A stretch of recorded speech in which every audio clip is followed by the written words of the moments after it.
Well, hello. Welcome to the Unapologetic Podcast. We're calling it Unapologetic Podcast, a podcast mostly about Southwest Baptist University, which we'll unpack a little bit what that means. My name is Brandt Merritt. Jonathon, Woodyard. I am the Vice President for Enrollment and Marketing at SBU, and you are? I am Vice President for Student Life. And other duties as assigned. Duties as assigned. It's amazing how many things fall under student life these days. Yeah, almost everything. A lot. Yeah, lots. Yeah. So we are starting a podcast to talk about a number of different things. It was something that we thought would be a great way to share more about what's happening at SBU, but there are also lots of things that happen around culture, around the church, that impact the university, that impact students, impact young people in general, and there are things to be said on those things, and we sometimes have things to say. So we do. Yeah, we also go to Sunday school class together on Sundays, and then we always have things to say in there. Yes, we do as well. So this will be fun. Yeah. So now other people get to hear all the things that we have to say, which we'll see how that goes. Right. But we're not doing this podcast at SBU today. Right. Yep. That we are thankful for our friends at First Baptist Church in Bolivar who are letting us use some space because we are displaced. We're displaced because our Wi-Fi is down. Speaking of exciting things happening over at Southwest Baptist University, we are upgrading our network. I don't know much about Wi-Fi network. I guess the switches or something's being changed, and we're going to have better internet. And there are hardware technology things that make the internet work that are getting replaced. That's true. Yeah. So we're here, and thankful again for First Baptist, Pastor Adam Hughes, and the staff here for the study space, which we discovered he has a book if we didn't even know or looking through the bookshelf. Amazing. So way to go. Last time, Pastor Adam. Yeah. So Unapologetic is what we picked for the name of the podcast. And kind of before we go through any topic things, we wanted to sort of unpack what that means and why. One of the things that Dr. Nelson, our president, said in a lot of materials that I was reviewing in the search process for coming to SBU was he had this phrase, "We are an unapologetically Christ-centered university." I just thought, wow, I'd not really heard it phrased that way before. Sure. And liked it. We've done some other things around that idea, some content around that idea, but sort of piggybacking off of that and bringing it into the podcast felt like a good thing to do. It felt natural. Great idea. So when we say unapologetic or unapologetically Christ-centered, Dr. Nelson has a whole video that talks about what that means and why, but what are things that come to mind? Help him do that and put it out. You can find it on... it's on our YouTube. It's on social media. It'll be on the website. As well. But what does it mean to you? Yeah, when I think about being unapologetically Christian, I mean, I am a Christian. I'm not shy about being a Christian. I don't hide that, right? Think of the song, "Hide My Light Under a Bushel." No, right?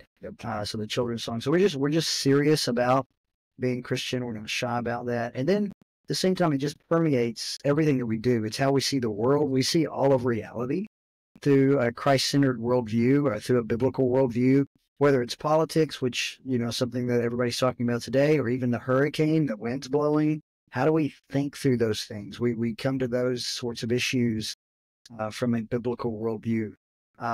When it comes to education, how do we think about education? How do we think about the fact that 2 + 2 = 4 and that making sense? How does God make sense of it? So everything that we do, every subject we undertake, all that we think about is something we do from the posture of a Christian worldview. Right.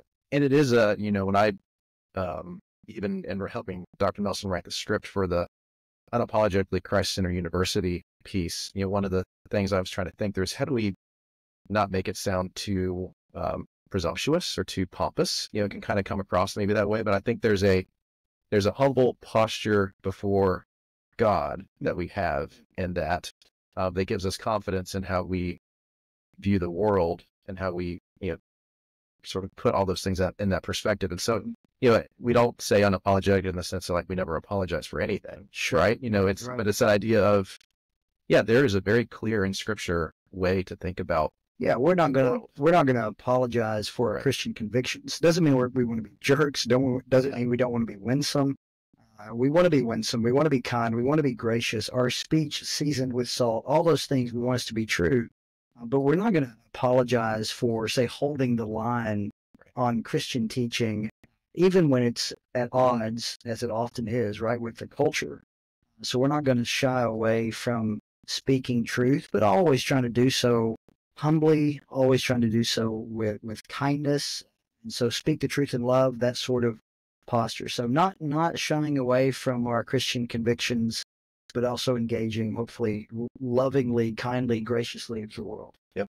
So that's the goal in not just this setting, and these podcast episodes that we'll do, and we'll wrestle with some cultural topics maybe, and how that fits with what the university is working on or viewing things, or how college students could think about it. But that's also the university's goal, and how we want to operate is to think through that framework with that posture, and just with that clear conviction of, we are not going to be a Christian school in name only. We're not just going to have Baptist in our school name and not live out those convictions. Those convictions are articulated in a confession of faith, right? That's something we have a statement of faith that the university here adheres to. It's called the Baptist Faith and Message. The latest edition of that was put out in the year 2000. So the BF&M 2000, you may have heard that phrase. You can Google that phrase and you'll find that document.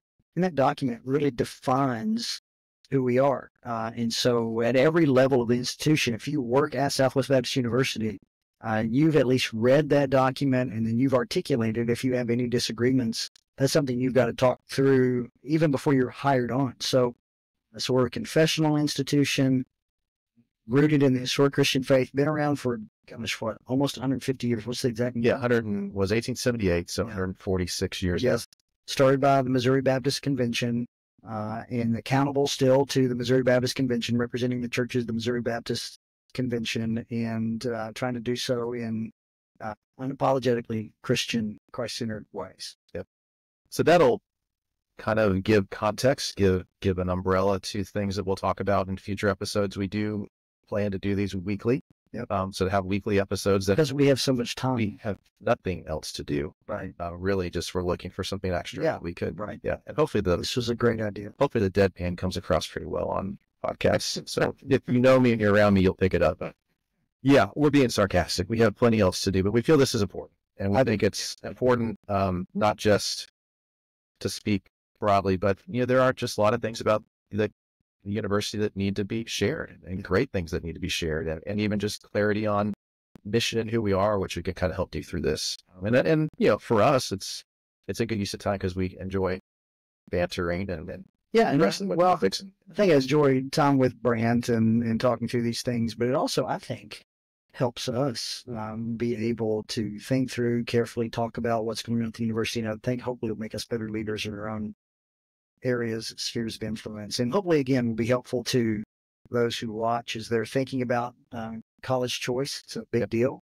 Where you're going to send your student, where somebody's going to choose to go to school. So maybe this will be something that they find helpful, and they're trying to wade through the myriad of options, and a lot of good options out there, but they're trying to wade through, where do I go to school? Where do I go spend 4 years? And maybe this would be something to answer some questions. Yep, exactly. So we'll have in future episodes topical things. We'll bring on guests from the university or the community or around the state or even nationally with people that we know. So you can stay tuned for those things. We'll share those as we go forward. But one of the things we want to talk about a little bit more today is that idea of why does Christian higher education as a thing exist? Why not just call it higher education? Why do we call it Christian higher education? And then what's even the genesis of education? What kind of is the foundation for it? One of the conversations I had with our friend Brian Griffith at one point was, he's a church historian, is the origin of higher education, almost learning as a thing, is a Christian thing. There's a lot of things that the church initiated led to the formation of places like colleges like SBU. And so there's a thing that is just embedded in the idea of, I think, the Christian worldview and the Christian life that values and wants to build things around education. So, I mean, I think that's certainly true. You can look at Christian higher education and go back and look at the medieval era and the rise of the universities and who's driving that. And you can see luminaries such as Thomas Aquinas and so many others that preceded him and even after him, where the Christian university comes from. But I think the idea of education itself, if you go all the way back to the garden, right? You have Adam and Eve in the Garden of Eden, and God gives Adam some instructions, and then he creates Eve from the rib of Adam. And I think part of what is assumed, even at the beginning of the story, is that there's going to be a passing on of information. Adam is going to pass on information to Eve. And then you read the story of Israel, and you get to Deuteronomy, you get to Deuteronomy 6, and you get to this idea that you should teach these things to your children while you're walking on the way, or you're laying down or rising up. You should make your home, right, a place that communicates truth. And so this idea of education, passing on information to the next generation. Psalm 78 comes to mind as you pass on the great deeds of the Lord to the coming generation. That's something Christians have always done. Yeah. People that, or the people of God have always done. And it's something, I think, the way God designed the world. And so this idea of education is certainly in line with how God has ordered the world. Yeah, not something at all we should shy away from. It's nothing we should strive for learning, we should strive for understanding, but there's appropriate contexts and settings for that. And one of the things that I think we are leaning into a lot at SBU and that Christian higher education can do more so than other places, and you talk about it a lot when we're visiting with prospective students or even students who are on campus, is that idea of we're not just educating. It's not just about education, it's about formation.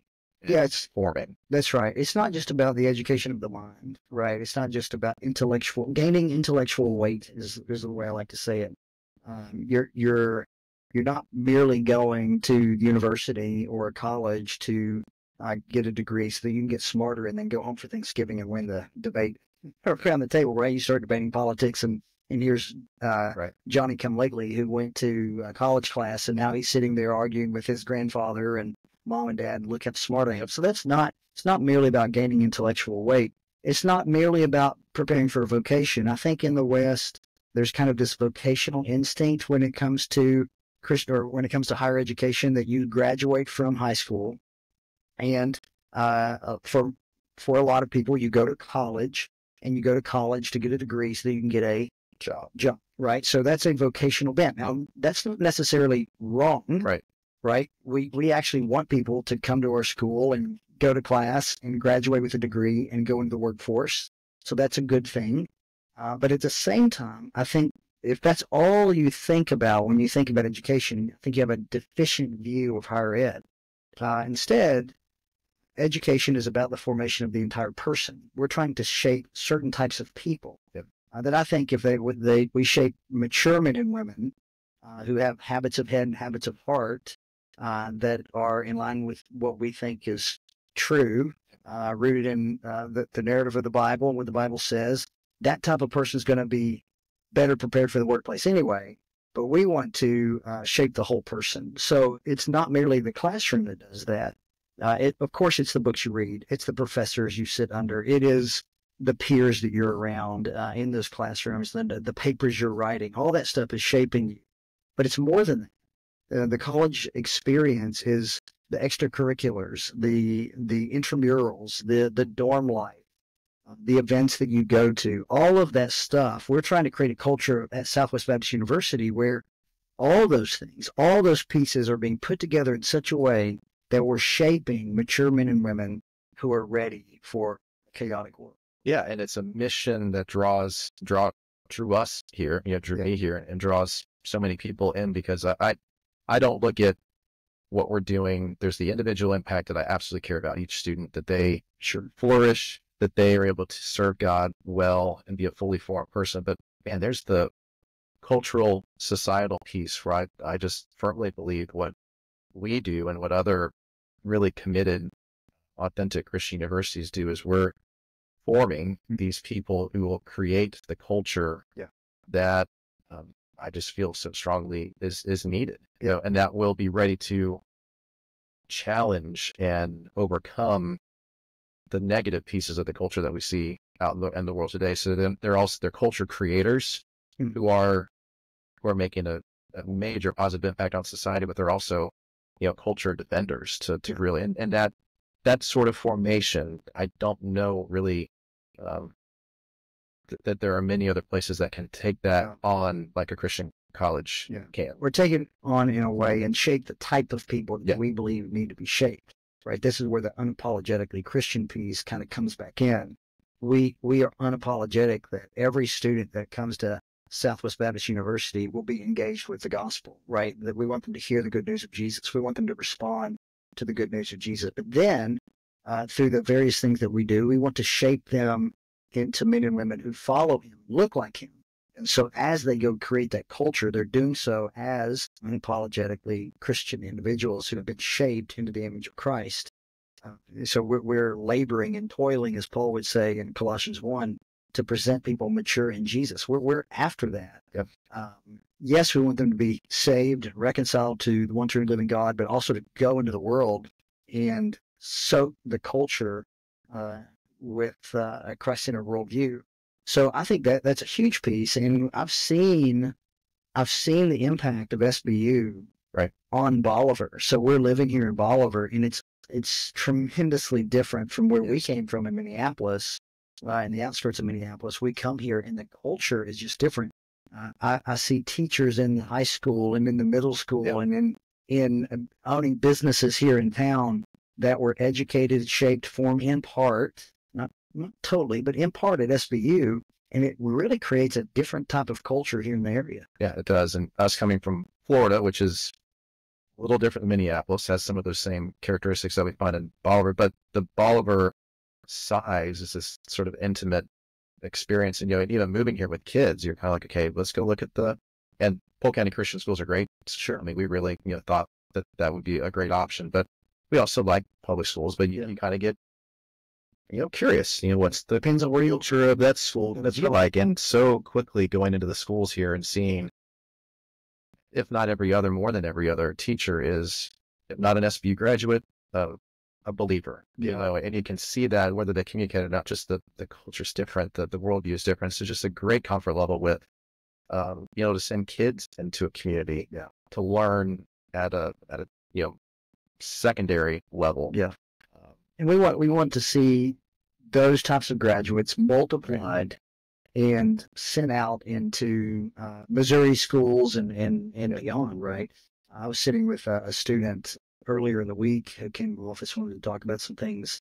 And this particular student is pursuing education, loves Jesus, has a Christian worldview, and just kind of thinking through some things on her end. And so we had a delightful discussion, but just kind of hearing her heart, hearing what she thought about education. She wants to go into public education. I just was hopeful. I'm like, if we can multiply that and send them out into our school system, that would make a massive difference and possibly an eternal difference in somebody's life down the road. Yep.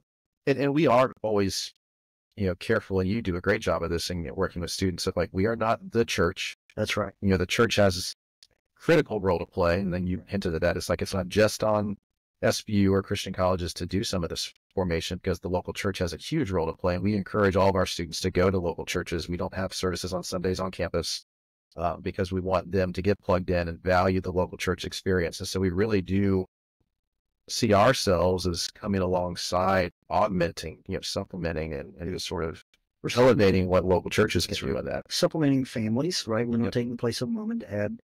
We're supplementing public education. We're coming alongside of what the schools are doing and hopefully carrying on what they've done at that level. We're hoping to carry on and deepen the understanding of students as they move to the collegiate years, but also coming alongside of the church and saying, hey, we want to create a culture of discipleship at SBU, but part of what we're trying to do when we say that is teach students that the primary place of discipleship in their life will be the context of the local church. And so when we say create a culture of discipleship, one of the elements is that we're trying to shape students who are committed to local churches when they leave. Yeah. And it's fun for us. We both go to First Baptist, but to worship with college students on a Sunday morning is just such a privilege. It's awesome. So the college group meets after our core group meets, and we have to swap places with them, and we get to see them, and it's like, I've seen you all week, and now I see you Sunday, and they're saying hi, and we're saying hi, and it's a lot of fun. It is. It's enriching. Yeah. That way. So that kind of touches on the why. Why do we feel called to this mission? Why do so many of the people we serve with feel called to the mission of SVU, and kind of why does Christian higher education exist? And that is sort of another, there's the unapologetically Christ-centered, and then there's this why higher education. Those two things are just good undergirding foundations to what we do and what we'll talk about. Yeah. So that kind of close out this, there are some highlights of things that are on campus that we wanted to touch on. We do want to take time each episode and each time we get together to just pull out some things that are exciting about things that are happening on SBU. One in my world in particular is this fall, our total enrollment. So if you are unfamiliar with SBU, we have 5 campuses, main campus in Bolivar, health sciences campus primarily in Springfield, remote campuses in Mountain View and Salem, and then an online campus. So all those together and our dual enrollment students, we have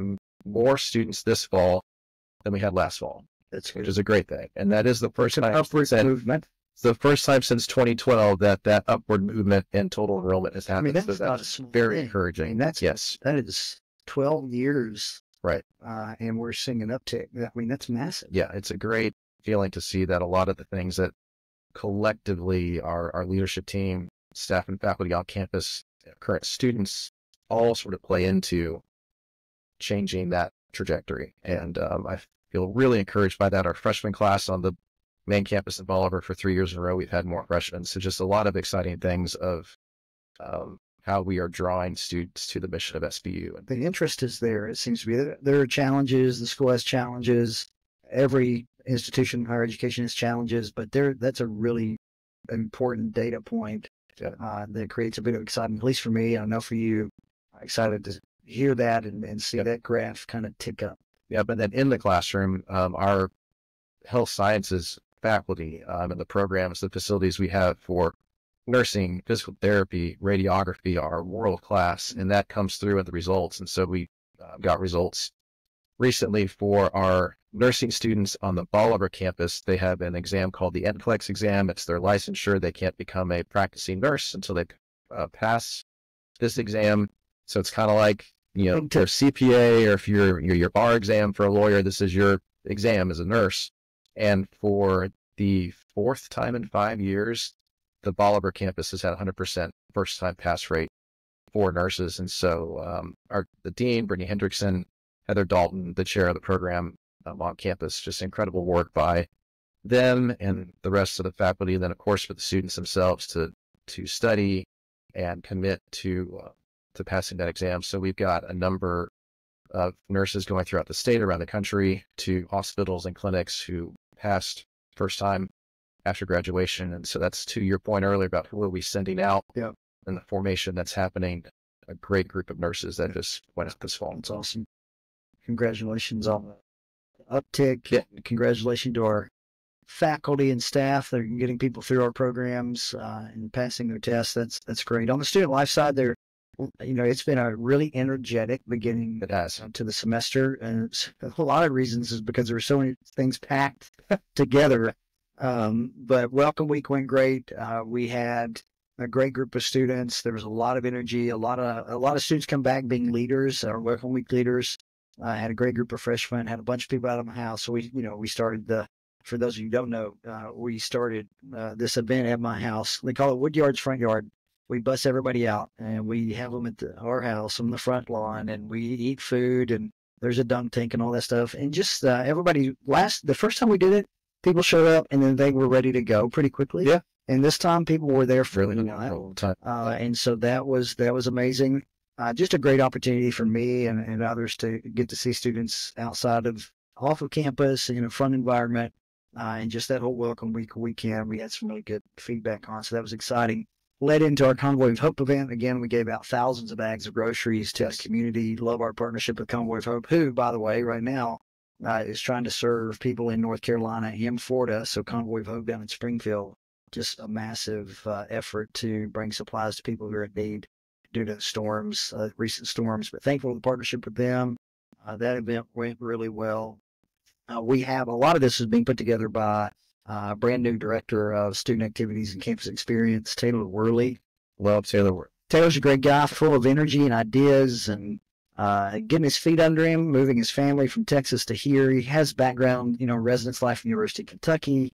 served in some college ministry at University of Texas, Austin, and then has been a pastor. So again, just the unapologetic Christian environment, committed to discipleship. He's not just planning events, but investing in his team. That's something I'm really excited about. And then all that, just this year, the way it fell was just so close to homecoming. So we went from Welcome Week to Convoy of Hope to homecoming that happened on the same weekend as the Bolivar High School homecoming. So you had a parade for Bolivar High on Friday. You had the SBU homecoming parade on Saturday. And so much candy. So much candy on the road. The high school football game on Friday night, the SBU football game on Saturday afternoon. So just tons of stuff going on, bed races and mud tug and the Bearcat Cup. But just, again, a lot of work for the team, and everybody was exhausted. But the excitement, the energy that was on campus was pretty fantastic. In terms of energy, chapel has been, we're close to an average of 700 students in chapel. Not everybody goes to every chapel. You have to go to only 75% of them throughout the year. But we've had upwards to 700 people in every chapel, some great speakers, alumni coming back, Ronnie Kurtz being here with us, Daniel DeWitt's been here to preach. And so just a lot of exciting things, seeing people move forward. Yes. We can't even find sit up. We had like front row seat. We had our seat for our first year, and now it's like, we've been bumped. Yeah. It's like you bumped me out of my chair. I'm not sure I'm happy about it. But that's been exciting to see. And then on that discipleship piece, our campus pastor, Stedman Valentine, we got here. Want to take a guess on how many students were involved in D groups the first semester? Many. I mean, we talked about it. It was less than 20. 16. 16. Okay. And today, 110. So just that movement from 16 people in discipleship groups to now 110 students plugging in. So that's exciting for us. A lot of things going on in Res Life. You can feel it. I mean, we talk about it as a group, and you can really feel it on campus. And I think each new class that has come in the last few years just adds to it. And it's just, it's building on itself in a great way. So, and God's been kind to us. We have, and the last thing I'll mention is we have, Locamente's a student-led group on Thursday nights, and they've had 175 to 200 people show up at 10 o'clock at night on Thursday nights to worship, and they've had a couple of people come to faith in Christ. So that's been really exciting. So a lot of good things happening on student life, on the student life side that we're excited about.